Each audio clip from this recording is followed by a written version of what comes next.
Hey everyone, I'm Bill. I'm with Kalimoto TV. Welcome back to the channel. We are here with a special guest today. He doesn't make calls, so don't even ask. But Dave Moss has stopped by to help me out with the 2020 BMW S1000. Thank you, Dave. Thank you. You're welcome. So what we are working on today is the Pro modes. And we've talked about the suspension settings. The suspension settings are unavailable to be adjusted except in Pro mode. So we're going to set up the 3 Pro modes, one for road, one for Thunderhill, one for Button Willow. And so away we go. So first thing is we need to know what we've got for fork travel. So if we push and extend and get it all the way to the top, from the bottom of the gold to the bottom of the chrome is 130 millimeters here when it's fully extended. Okay. So we need to go in the manual and see if you get 120, and if you do, 10 millimeters up is bottom out, or if you get 130 and then you've got it all. So Okay. there's a very important distinction we need to make there, which you can add to the vlog later. Okay. Once you figure that out, or even add it as a subtitle. So Sure. not knowing where bottom out is problematic, but it's not going to affect us when we do sag, for example, now. So do you know the previous models that had the suspension, do you know what those generally were? 120. 120. Okay. But because it's a new model and It could have significantly enhanced, Yes. you don't guess. Right. Okay. So we're gonna figure that out and get that. We'll get that to the next level. Right. So go ahead, and the next piece is we're looking at that is to see if we have any static sag in the back of the bike at all. Now, normally these shocks come with a top-out spring, so if we set it, we should, if you focus in round here, Okay. be able to lift it up. And we can. Okay. And with a cold shock, you're looking for 8 to 12 millimeters right there, which is there or thereabouts. Okay. So all that means is with static sag, if you can pick the back of the bike up when you hit a bump, it leaves you alone. If you've no static sag, It's just bump. Right. it takes you out of the seat. Got it. So that's nice. Static sag in the front is also not a huge amount. And usually we're looking at around 25 mil there. Okay. So for a bike that they know is going on the track, going to get raced, going to get ridden hard, the initial impression makes a lot of sense. So we're in Pro Mode 1. So Pro Mode 1 will set up for like the street. Right. So at this point, let's see what it does. Okay. So the first thing is, how does it bounce? So if you watch the fork, Mm-hmm. a big second bounce all the way to the bottom. Okay. So on front damping, we're at 6. Now in days gone by, in the previous model, you'd increase that number Okay. to manage damping. So we Okay. need to make that number now. Let's try 10. And then again, so now what we're in is we're in Pro Race Mode 1 so we'll click over and then we can increase or decrease. So you want to go 10. So we're going to switch that up to 10. Okay. And then back. So now we're set at 10 for the front. So what we're hoping for, especially for the road, we don't want it racetrack precise, but we want it to just barely tip over. Because the roads are so bad and so bumpy. Yes. we Let's talk tie about back that. on the ground, so we're willing to forgive rebound being just a little bit of a nudge over the top. And you can see it just goes over. So 10's going to be good for that setting. For a good with street. Brand new oil, which leaves us 11, 12, 13, 14. It leaves us with 4 for rebound. Okay. So we can go tighter on the front. So the bigger the number, the more the flow is restricted. Okay. So some bikes, the smaller the number, the more it's restricted. So each model, this is contiguous with With the previous model? Okay, which perfect. is sense, but you got 7, 0, -7. So you have 15 spots. Right. You only got 13 on this. On this, right, but that's the traction control. Right. So that would have been nice if they would have just kind of done the whole, so So we got what we got. We just got to learn what we have. Perfect. So in this case, at somewhere around, because you're riding it at the track, 800 to 1200 miles, you want to see if that go with hot oil, see if it goes all the way down into the second stroke. Okay. So if that's the case, then you'd have to bump it to 11 and try it. Okay. And if it's stable in long corners, turn 2 at Thunderhill, or Riverside at Buttonwillow, and it's rock solid, 1 was enough. If you have to go 2, now we're at 12. You've got 1 left. So if it is not enough, the bike is going to react how? So if we're going around the corner, through a long sweeper, yes, you will need to keep your hand and pressure on the bar to keep it online. Got it. Or you will have to modulate the throttle and back out of it very slightly. Okay. Because the front end's going to act like it wants to go like a little crab walk kind of thing. Yes. Okay. So we call it rowing. Okay. Or consistent bar pressure to the apex. Okay. You can look at it that way as well. Or the other option is to have your left palm against the bar, because we don't use it in the middle of a corner. Okay. And if you feel the part push your left hand back, your rebound is incorrect when you are on the gas. All right. So what this means to me, see, Dave, I love Dave because Dave explains it, but this is all, I have no idea what Dave just said. I get on a bike and I just ride it. I don't know if it feels down. Bogna, if she was down here, she would understand all this. She would be like, oh yeah, she understands. Like, I'm kind of old school, and I don't, like, Dave was actually the very first person to ever set up. Actually, there it is, Dave. The first 07 GSX-R 1000, Dave set it up in 2007 for me. It was the very first time I ever had a bike set up, and it was like night and day. But I still don't understand it. So we'll be back with Dave to get him adjusted. Hopefully one day we'll be able to meet together at the track and ride together at the track, and he can dial that in. But let's go ahead. So that's just my input, Dave. I love that he does this, because some people you talk to and they just understand this, right? And then, like, for me, it's just over my head. So the bottom line is, when you go through the corner, if you have to back out of the throttle, yes, it's wrong. Okay, there we go. If you have to hold on and keep the bike on line yourself, yes, it's wrong. Okay. If you come in and your forearms are tired, it's wrong. Okay. Generally never the case, but all my other bikes are kind of set up, so we'll see how this runs. Right. So now the concerning thing, yes, as with everything to do with learning a new bike, is that we're already at 10 and we have 13 as a total.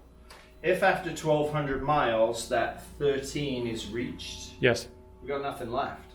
So now what do we do? So at that point, that would require a Respring? conversation with BMW as to the viscosity of the oil, because we ran out of adjustment, so it's too thin. Okay. Or the valving that's in there, which would be really surprising, is light.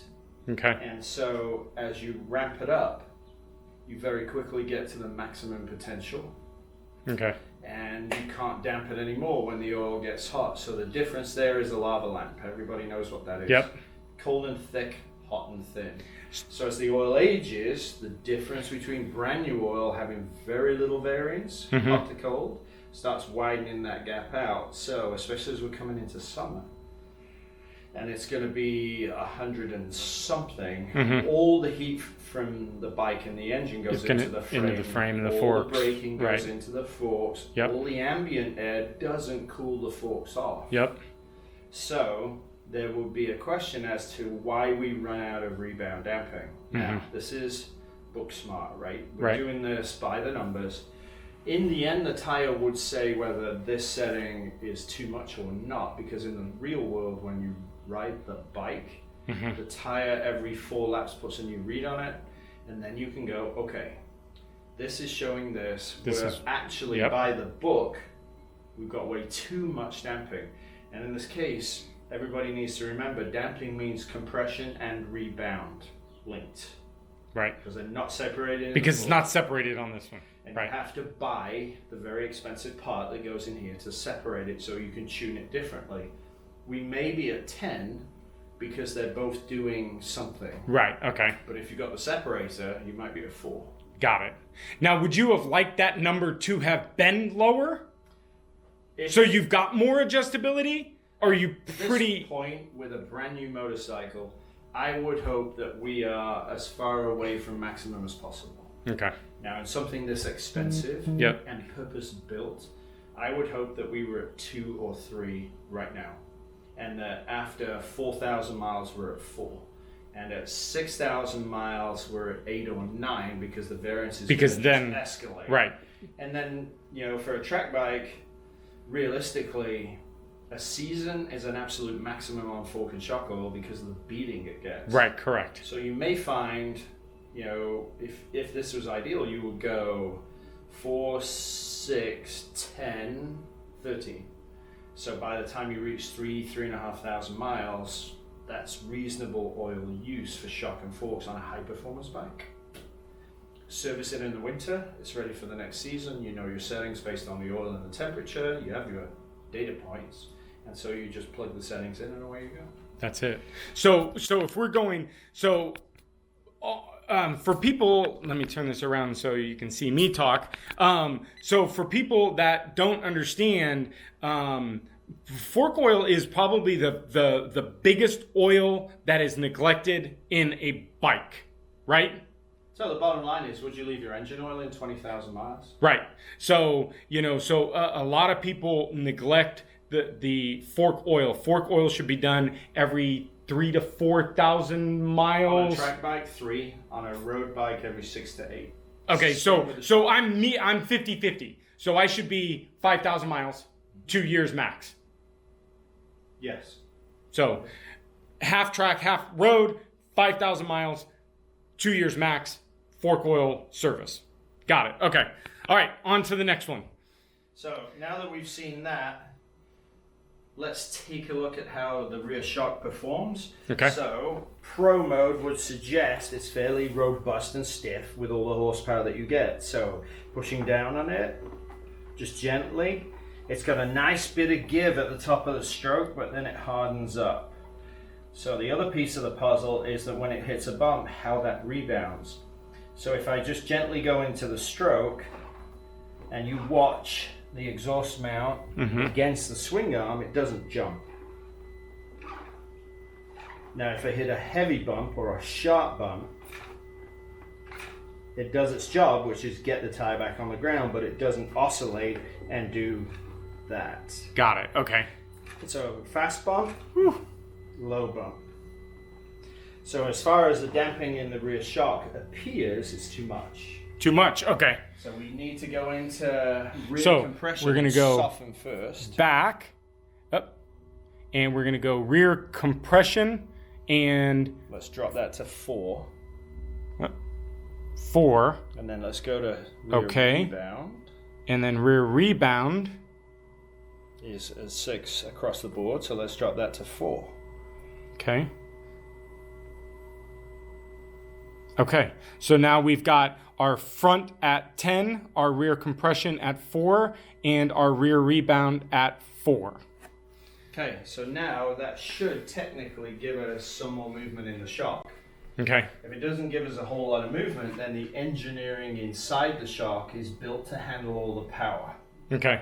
Right, now, if we've got 10 in the front and you only use half the travel, Okay. then the real world says you've got to put it back to 8, then 6, then 4. Okay. And see how much travel you use on braking. Got it. Now on the back of the bike, as you get into the gas on the long sweepers like Turn 2 and Riverside, Yep. if the bike runs wide, the shock is too soft. Okay. Right, so at that point you're doing that and it's just going to run wide. So now we should see on the exhaust mount a little more movement, but not much. We do. Oh, yeah? So now rebound is faster. It's faster. But it doesn't do that. Doesn't oscillate. So Got it. in low speed. So the engineering in the shock is beautifully matched Okay. for high and low speed, which is that versus just neutral throttle. So at 4, I wouldn't go any softer than that, Okay. given what I've seen in the amount of extra travel that we got. Okay. Now we're setting this up for the street. So a little bit softer in the rear to absorb some of the bumps. So you would start at 4. 4. Go get the motorcycle hot. Yes. By the time you got to Berryessa, you could see how much travel you use because of the zip tie. Because the zip tie that we're going to put on the front. If you're not using 3/4 of the available travel, you're going to go 2/8. Okay. You're going to test braking until you get it about, if 10 mil is bottom out, at 35 mil up. So you've got, at that point, enough room to set the front where, with hard braking, because somebody's coming at you in the wrong lane, Yep. you're not going to lift the rear. Got it. You've got braking stability. So the bike is kind of going down. Yes, it's going to do that. Right, of not course. That. Got it. So that's the key there. So you'll test 10, 8, 6. Got it. When you're done with that and the fork travel is correct, because braking stability is everything, Okay. then you are going to come to the back and go, okay, 4, 3, 2, 1. Mm-hmm. Run the same section of road up and downhill and see what gives you, via your bum, the most compliance. Okay. You like my seat pad? Gel, is it a gel one? Yeah, it's the seat is horrible on this bike. Most seats today are terrible. Most BMWs are pretty good, but we'll see how it does on that. So if it's much easier to start firm because that's your history from the track. Yes. It's really hard to start gooey and fluffy. Yep. Because that's not your environment. Right. So if you ride, Because I don't like that. No. Because that's set up. So the 2015 over there, 2015 up for sale, by the way. The 2015 is basically, I don't adjust that much from Button Willow to Thunder Hill, nor do I adjust it when I'm on the street. So I'm riding a super hard bike all the time. The idea of doing Pro Mode 1 on this is to be able to get a little bit softer, but be able to have the bike perform a little bit better without that harsh race mode that I'm assuming these numbers are way high for BMW because they're just stiffening everything up in the race mode. But we're kind of doing a proper dynamic mode, right? On the road. Yeah. Got it. So at that point, the beauty is you pick your numbers and you test your numbers. Got it. If you come from the street and you bought this, then you would start with everything at 0. Got it. Especially if you're not very meticulous with your maintenance, because your road bike will do this. Yep. And that's your world, and that's what you know. So one of the things, I described it, the bike is doing kind of this in the corner. So what is this? Why is it doing that in the road mode up at Berryessa? What is the problem? So the problem there is with a road and like a racetrack surface, there is a massive amount of irregularity. Yep. And that irregularity creates a lot of movement of the wheel. Now, if rebound damping is inadequate to control that movement, the tire gets away from you. Yes. And what that does is when it does this on the road, what that means is it goes down in the stroke and it turns in, but then it kicks back up, so it turns away, and you seesaw. So it's seesaw. Got it. Okay. See? You knew Yep. it all along. I Yep. just had to put it in the right terms. Yes. So when rebound Seesaw. is too fast, Yep. the bike in its worst case will stand up in the middle of the corner and you'll go off. Right. When it's giving you some information, you're getting on the gas and it's going that way, and you're trying to look where you want to go, but it's still trying to go away. And that's because it's doing that. Got it. So the way to cure that, there's 2 ways. One is do all your threshold braking first, let go. Get your entry speed set, drive through the corner. When you do that, what happens to the forks? They back up, okay? You're not going to get any rebound issues at all if you ride that way. Especially if you can't get the bike in for service, blah, blah, blah, blah. Yep. So threshold braking done, entry speed set, gas on, turn, maintenance throttle, the forks stay up, so you'll run a very nice line. Okay. But if you hesitate at all, You lose it. then you will bring that pogo or crabbing into the suspension action immediately. Okay.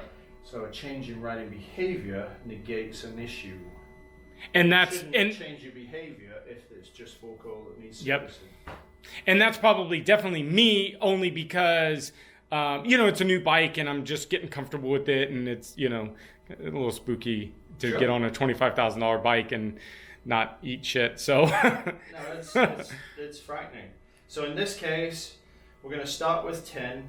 Okay. On Pro 1. Pro 1 We're street. See how much travel we use. Okay.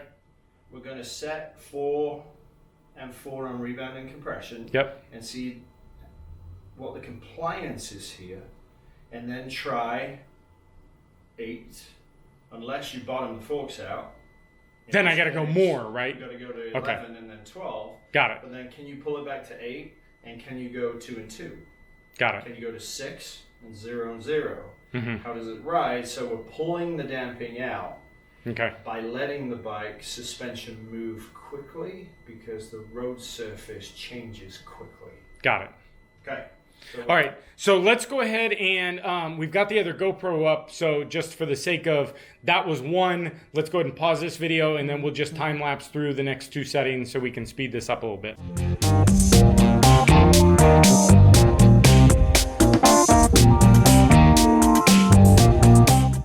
All right, so we've actually gone ahead and put the zip tie on here. So we're going to see how much. So the function is that as the fork compresses, it pushes the zip tie down.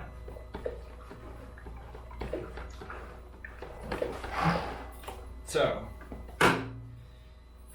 the whole reason for marking bottom out, if it is 130, it's all the way here, or if it's 120, it's 10 millimeters up. Okay. You want to know how much risk you're carrying. So on your first ride to Berryessa, when you're just getting there, if you're there, we have an urgent problem. Okay. You haven't even got to give it some beans yet and enjoy the curves.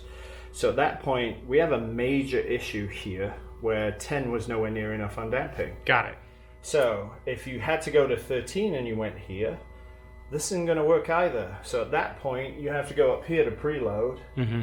And now crank in 5, 6, 7 turns of preload to get that back. Start over. Got it. Now where'd you go? Well, if you're on 13 and you're down here again, now you need to add all the preload. Got it. Now where'd you go? Yep. I did that. Now we're safe. Okay. But you added all the preload, the damping's on maximum, the setup in the fork is way too soft.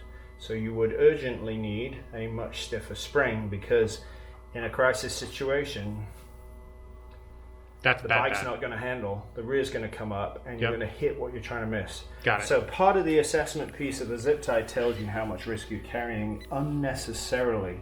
But the backside of that is it tells you on your settings where you are for preload and damping. And if you're approaching maximum, your skill based on what you were given is either lesser than or greater than what the engineering supplied with the motorcycle can cope with. Period. Yeah. So it's so not ideal. That you're better than the bike. Right. It's you're better than the engineering initially provided on the showroom floor. Got it. That is not unusual. Got it. Because it's, and what we've talked about and what I've talked about in the past is, these bikes aren't set up for someone 6'2", 230 pounds. Most likely not. We don't know. Yeah. So we never get that info. All right. So I get to the base of Berryessa. Where should I see this zip tie? What's ideal for our setting today? Right there. Perfect. If you get there and that is where you end up, we're fine. But again, I know people are very sensitive and nervous about stuff they don't need, but a little black dot here to show you where your maximum travel is, or knowledge that it can indeed go to that, is critical for your safety in assessing the settings you have and your braking stability. And in a crisis situation, will it take care of you? Got it. Okay, so I think best is that we will follow this up when we get to Thunder Hill in just a couple weeks, because this will obviously be worked more, so we will be able to do this. So very good. So make sure you guys get your zip tie on your bike like pronto, so you guys can follow your compression, right? Is that what that is? Settings. Settings. So Okay. you can check whether your settings are appropriate or inappropriate. So this is your measuring tape. This is your Yeah. measuring tool. That's it. Okay. Now, one real quick thing. For some reason, I don't know why, but the bike has the key in the ignition is on, but the bike is completely shut off. The lights have shut off, but they keep turning on and off, which is a little odd. So it's showing low voltage and then it's switched off. Oh, so let's get this thing started back up and get some charge in the thing. So we're going to go through the next two settings. We'll be right back.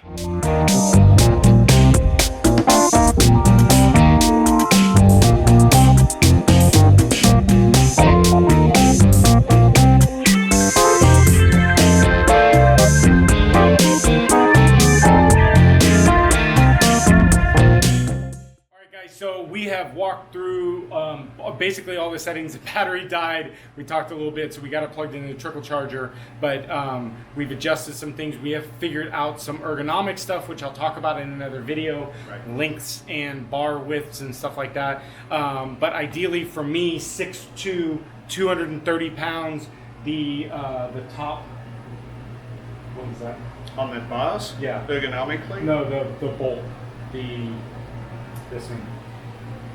Oh, for the preload. The preload. So the preload, explain that real quick because it's... So preload is spring tension. Okay, Every BMW has come with zero preload on the forks and the shock got it. as a starting point. Okay. Now, depending on your weight, you'll compress it. Yep. And so you want to set sag, and sag is just to say, where am I? So in this case, rider weight, stock showroom bike with no changes, it's 40, 40. So it's flat, which is perfect. Perfect. But Okay. 40 is the end of the range because Okay. you want to set 30% suspension Yep. of your total. So if the total's 120, Yep. 40, 80, 120, we're as soft as we want to be with a hyper motorcycle. Got it. So at that point, the goal is then, as we talked about earlier with settings, if you have to go 10, 12, well, you've got zero preload and we Yep. measured 15 total turns. Yep.